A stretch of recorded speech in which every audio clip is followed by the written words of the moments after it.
Transformación pacífica del país.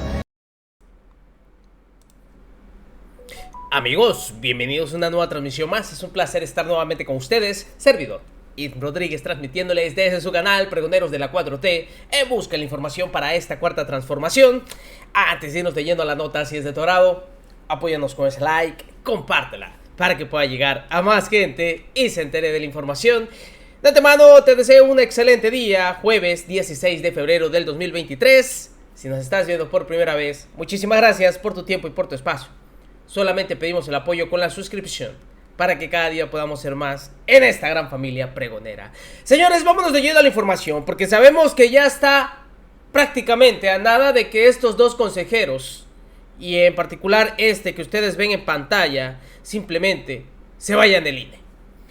Desafortunadamente, los dos árbitros vendidos se van a ir con una muy buena tajada.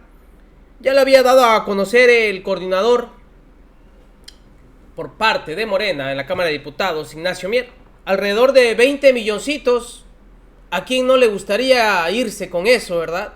Después de hacer barbaridad y media en la democracia mexicana. Aunado a ello, estos señores se han dedicado simplemente a estar de entrevista en entrevista, tratando de demeritar la reforma del Plan B. Pero son tan cínicos y miserables que a estos señores les mueve el dinero. ¿Y por qué lo decimos? Hace un par de meses un servidor había presentado un video en donde en una denuncia ciudadana, trabajadores del mismo Instituto Nacional Electoral hasta nos pasaron las nóminas, nos dijeron, bueno, nóminas, contratos, en donde estos señores en determinados tiempos tienen que ir renovando para no generar antigüedad, para que los señores no se sientan simplemente protegidos al tener un trabajo estable, con salarios muy bajos, no respetando pues obviamente todos los beneficios que esto involucra, cuando estos miserables en la cúpula se sirven con la cuchara grande, con prestaciones, seguros médicos, alimentación, transporte. ¿Qué más? Hay su sueldote, ¿no? Hay sus bonos. Hay su aguinaldo. No, hombre. Y todavía sale con Sergio Sarmiento, que lo van a ver a continuación, a decir que es mínimo lo que se toca. ¿Qué quieren más? Se salió del guión Sergio Sarmiento porque también se le fue directo y dijo, bueno, ¿y por qué no se dieron al hecho de reducirse el sueldo? Y de esta manera ridícula el señor quiso decir o interpretar que es mentira que ganen más. Son tan miserables. Y sabemos que el complemento de su sueldo no está estipulado nada más en que diga mensualmente, este es su salario. Tienen otras prestaciones. Y esas prestaciones a ellos hacen que se eleve su sueldo de una manera grosera. Pero aquí tal parece que se salió del guión Sergio Sarmiento y no le gustó a Murayama. El presidente López Obrador dice que con esto ahorramos mucho dinero. ¿Qué tanto se ahorra? ¿Vale la pena ese ahorro? Yo creo que puede ser carísimo para el país incendiar nuestra convivencia política y perder la certeza en las elecciones. El INE cuesta, lo ha dicho Carlos Ursúa, quien fue el secretario de Hacienda de López Obrador al principio del sexenio.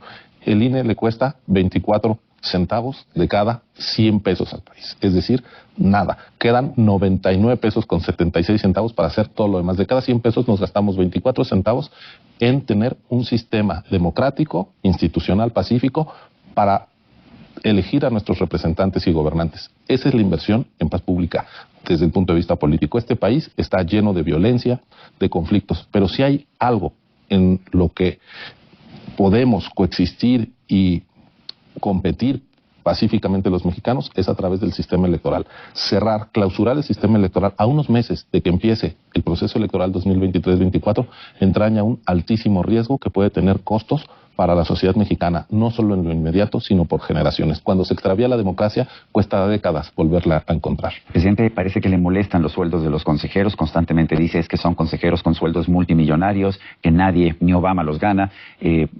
¿Realmente son sueldos extraordinarios, son sueldos muy altos? ¿Quién los pone y por qué no haberle cedido al presidente eso? Porque finalmente ese es cuando defiende su reforma, lo que dice es la reforma para bajarle el sueldo, para quitar a los consejeros que ganan demasiado. El sueldo de los consejeros es el mismo en términos nominales desde 2014 o antes. Es decir, cada año un consejero gana menos.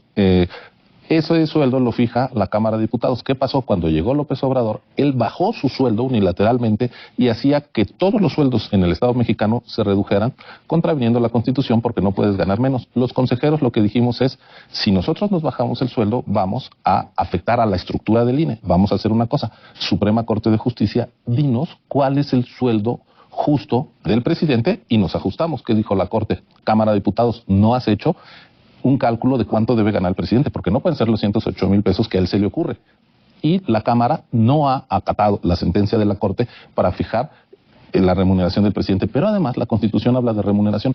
No hay un funcionario en el INE que gane más que el presidente. Ninguno de nosotros vive en un palacio virreinal con todos los gastos pagados. El sueldo puede ser un poco más alto, pero las prestaciones del presidente son de cientos de miles de pesos por arriba de cualquier servidor público. Miren a este miserable, ¿eh? Ahora tomando el hecho de que se vive en el Palacio Nacional. Vean. Antes no les dolía que Peña Nieto estaba en Los Pinos, ¿no? Y que el otro hacía y deshacía con el dinero. No sean miserables. Esos son los argumentos basura que utilizan. Si tanto les duele ver dónde vive el presidente de la República, lo presentó es uno de los cuartos en donde él está ahí. No genera ningún costo adicional a algo que tiene que tener un mantenimiento. A consideración de las casas que se han hecho, que han robado, famosísima Casa Blanca, y de eso sí no decían nada, ¿no? No decían nada también de los viajes que hacían familiares, de los excesos, de los lujos. Ahí sí el INE no le interesaba cómo vivía el presidente. Claro, porque no se metían con ellos y también la manera en cómo despilfarraban todo el dinero del erario público. ¡Qué miserables! Vean con qué siguió este país. ¿Es verdad que si aprueba este plan B estarían en riesgo las elecciones o es una exageración? Estarían en riesgo las elecciones porque desaparecen los equipos que saben hacer las elecciones. Te doy un ejemplo más. Dice la reforma que una vez que desaparezcan las 300 juntas distritales que desde 1990 se crearon y nos han permitido elecciones auténticas desde entonces, permitieron las elecciones de 2018 cuando ganó el presidente, ahora se sustituyen por una oficina auxiliar, pero en aquellos lugares donde hay más de un distrito en zona metropolitana se pone una oficina. En el Estado de México, la zona conurbada del Estado de México a la Ciudad de México, hay 28 distritos electorales porque viven más de 15 millones de personas. Hoy, el trabajo de instalar las casillas, estos mismos días que está en marcha el proceso electoral del EDOMEX, lo están haciendo 28 equipos, con 5 personas más sus auxiliares. Según la propuesta, habría una persona a cargo de permitir el voto de esos millones de personas. Es imposibilitar que la gente encuentre el día de la elección una casilla donde votar en secreto y en libertad. El plan B, irresponsablemente, está creando una crisis política donde no la hay. Si algo hace bien México son sus elecciones. Tenemos problemas en muchos otros frentes, la salud, la educación, la inseguridad. ¿Por qué en lo que mejor hemos avanzado, lo que ya no es un problema, se quiere fracturar y crear un problema donde no lo hay? Pues esa es una pregunta que habría que hacerle al gobierno. Es que dice el presidente que el INE es el que ha hecho los fraudes, que el INE es el que es responsable de los fraudes electorales. ¿Está haciendo fraudes el INE? ¿Ha hecho fraudes el INE? Yo no conozco una sola denuncia del partido del presidente o del presidente de fraude en una sola casilla que haya instalado el INE. Morena nació el mismo año que el INE, en 2014. Todos los triunfos de Morena, sus 22 gobernadores, salieron de casillas instaladas por el INE con ciudadanos capacitados por el INE que contaron los votos. Lo mismo las elecciones a la presidencia, a la Cámara de Diputados, al Senado, donde Morena tiene mayoría. Cuando el presidente dice que el INE hace fraude, además de faltar a la verdad, está dañando su propia legitimidad. Fraude había en 1988, cuando el gobierno manipulaba las elecciones. Hoy ya no hay fraude en las elecciones. Sí queda quien hizo fraude, pero no está en el INE.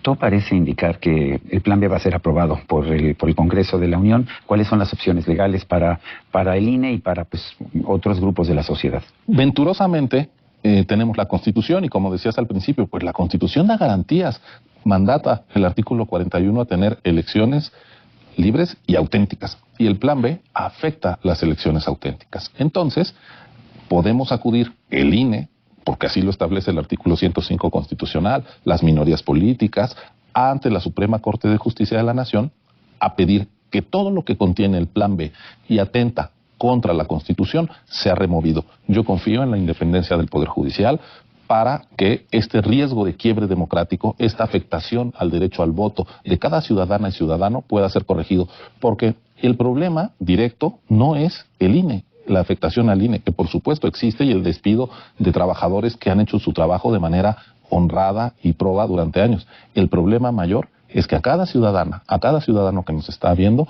le pueden afectar el derecho a decidir quién le gobierna y quién le representa. Y cuando hay un riesgo de daño así a la Constitución, está el Tribunal Constitucional, la Suprema Corte, para impedirlo. Yo confío en que así será, Sergio. Tú dejas el cargo de consejero este próximo mes de abril, y hay quien dice que tú y Lorenzo Córdoba han sido demasiado protagónicos. ¿Qué piensas? Bueno, nosotros hemos defendido la institución, pero no ha habido una sola decisión del INE que hayamos tomado entre dos consejeros. Es un colegiado de 11 consejeros. Las decisiones que han incomodado a distintos actores políticos, al gobierno, como por ejemplo retirar la candidatura a Salgado Macedonio, como por ejemplo impedir una asignación de diputados por encima del límite constitucional, todas esas fueron decisiones del colegiado. Se ha tratado de atacar a las personas pensando que así es más fácil debilitar una institución, pero la prueba de que la animadversión autoritaria no es solo contra dos personas, sino contra el sistema democrático, es que lo que se está afectando es a la institución que garantiza las elecciones libres. Nosotros ya nos vamos en abril. ¿Para qué quieren destruir al INE en mayo? Porque eso dicen los transitorios, que la estructura del INE desaparece en mayo. No es un problema de personas, es un problema de un planteamiento autoritario frente a la construcción que ha hecho la sociedad mexicana para darse elecciones auténticas. Ciro Murayama, consejero general del Instituto Nacional Electoral, gracias por conversar con nosotros. ¿Cómo la ven? Así el miserable consejero que se va en abril, queriendo, o mejor dicho, sigue con las suyas. Fíjense ustedes, porque les voy a presentar un videíto en donde la consejera, otra consejera, habla sobre esta situación. Y con palabras duras, refiriéndose a esos dos personajes. Acudió a una entrevista con los moneros y simplemente detalló la realidad de lo que se vive en el Instituto Nacional Electoral. Nos vemos en una siguiente emisión, señores. Que sigan pasando un agradable día. Servidor Irving Rodríguez, transmitiéndoles desde su canal. Recuerden, estamos en busca de la información para esta cuarta transformación. Nos vemos. Hasta la próxima.